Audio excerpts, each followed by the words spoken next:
หาจริงๆปาตังซ่าฟาร์มพายุฝนที่วัดน้ำเขียวตั๊กแตนปาตังก้า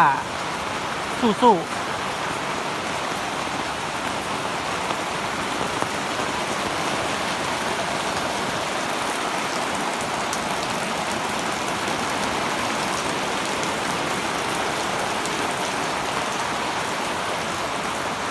พ่อพันธุ์แม่พันธุ์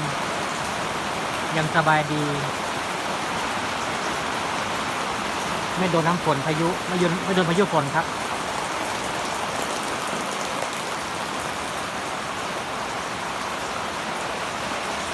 โชคดีมากๆ